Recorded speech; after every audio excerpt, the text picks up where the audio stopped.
This is my very first drawing made back in 2021. But look at what happens when we remove the colors.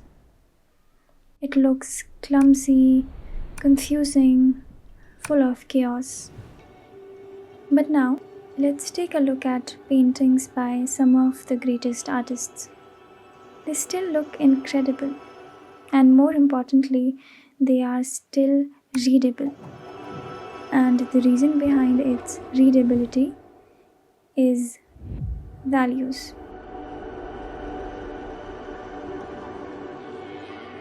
Color adds beauty and mood, but if the values are wrong, even the most beautiful colors will only create confusion.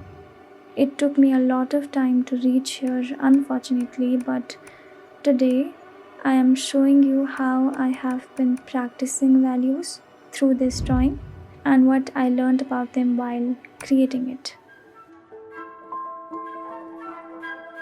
So, in order to practice values, I have chosen this reference right here. But before I can work on the shading part, I need to sketch the subject out for my own ease. And so I start building it out line by line.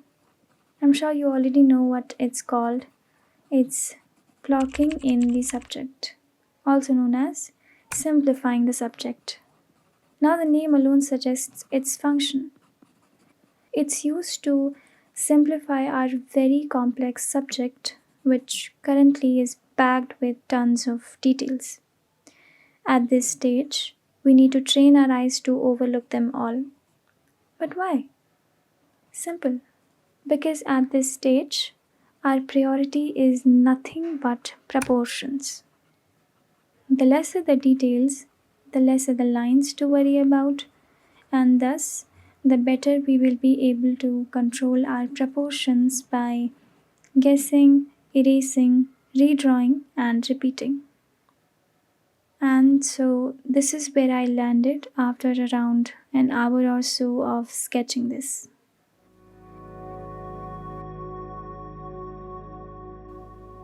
So, what do we think? I don't think it looks very good, honestly. The proportions are quite off in a lot of these places. The first thing that really bugged me was the skull. It looks so squashed. I need to fix that.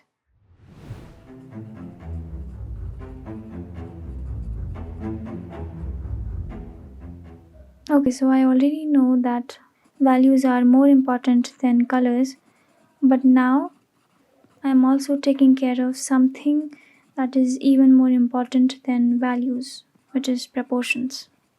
So I am very happy about that.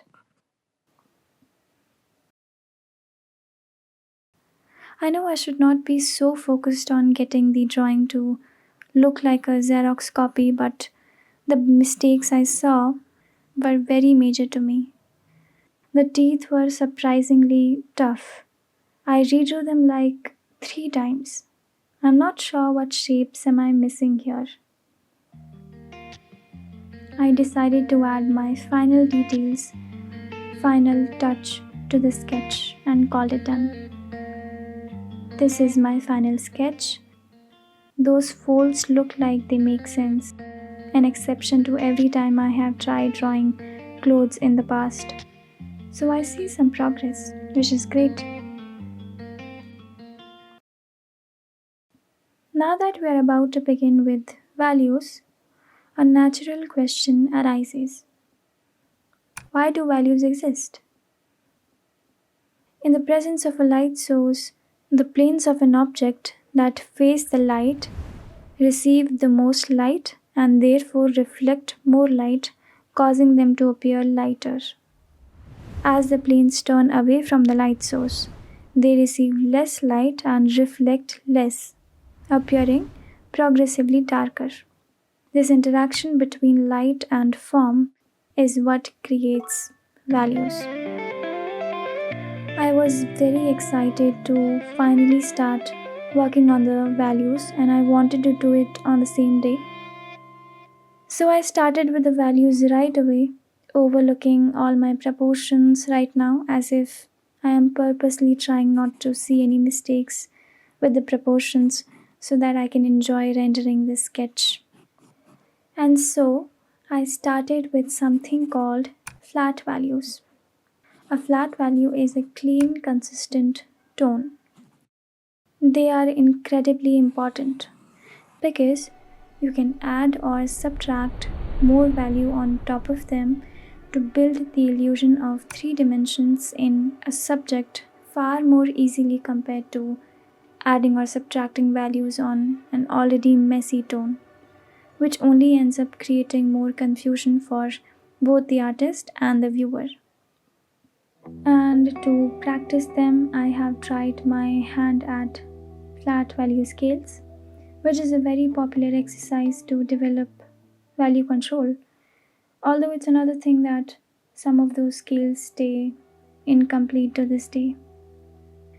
I filled in the spaces I thought were part of the shadow family. That's how it started, but later on it quickly turned into covering anything I thought was darker in general. Like, except for the highlights, I think I covered pretty much the whole thing.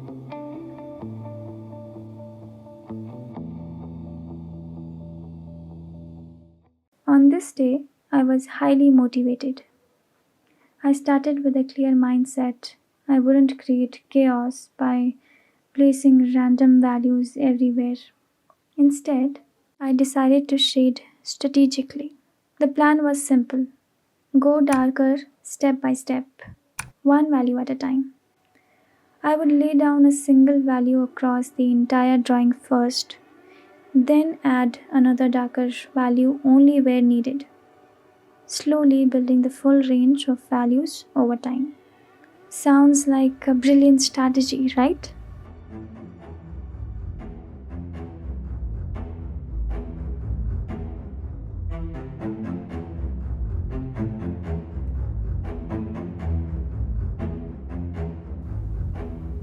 I quit. There was no way I could even cover the background using this method alone.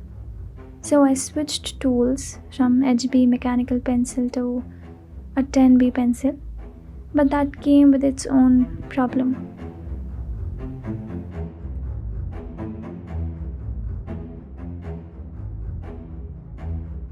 The pencil kept getting blunt after just a few strokes, which meant sharpening it again and again. And that's when I noticed something: graphite powder. The powder created while sharpening on sandpaper. So this time I collected that powder, and instead of any pencil, I used that powder. And this time, the tool, the brush, was my hand.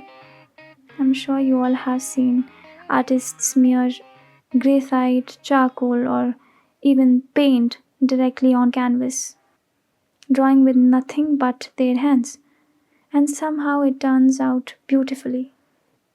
I've always admired that technique, but today I finally practiced it, and it was genuinely very fun.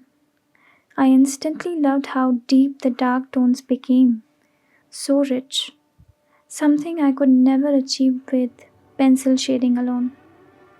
I took advantage of that moment and pushed the values further, darkening the surrounding areas just a little more. It felt so smooth and satisfying that I could not stop myself from going over the dark areas again using this method. And the best part? It took very little time.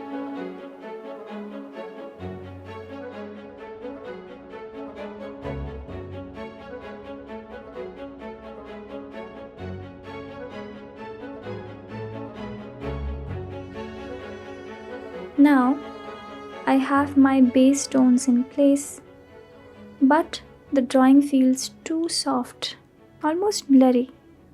There are no hard edges. So I am switching back to my HB pencil to reintroduce some sharper, more defined edges.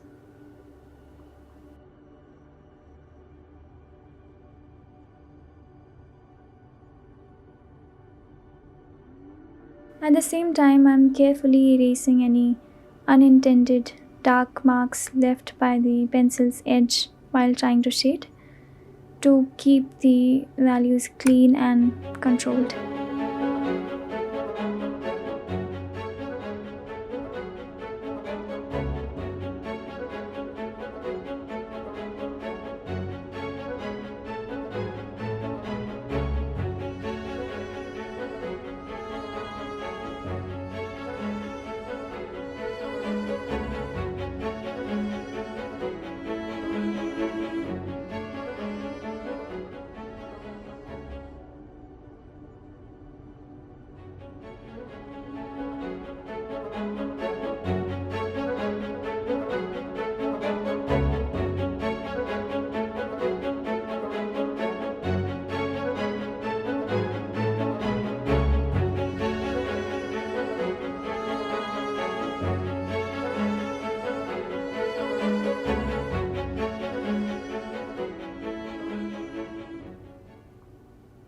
Now it looks pretty close to me, except for a couple of things that need improvement and corrections.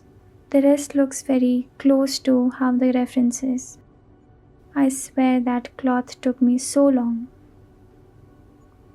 One thing I realized in this whole process is it's one thing to practice values in value scale, and it's completely different thing to use them in an actual drawing.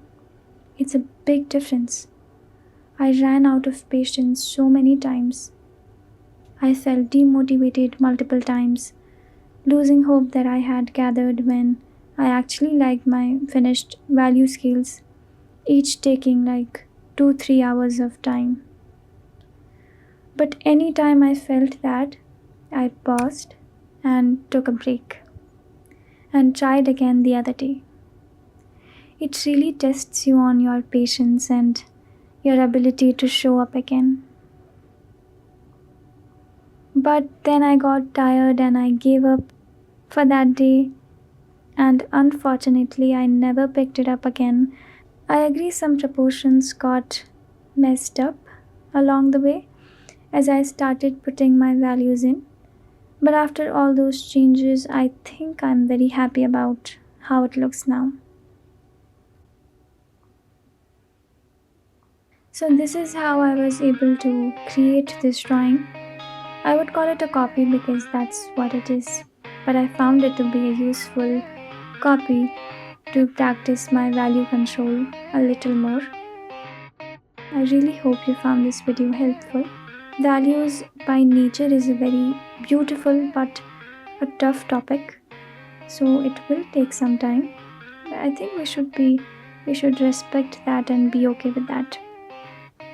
If you would like to give me an opinion or a suggestion, I would be very grateful to you and will try my best to learn and become even better.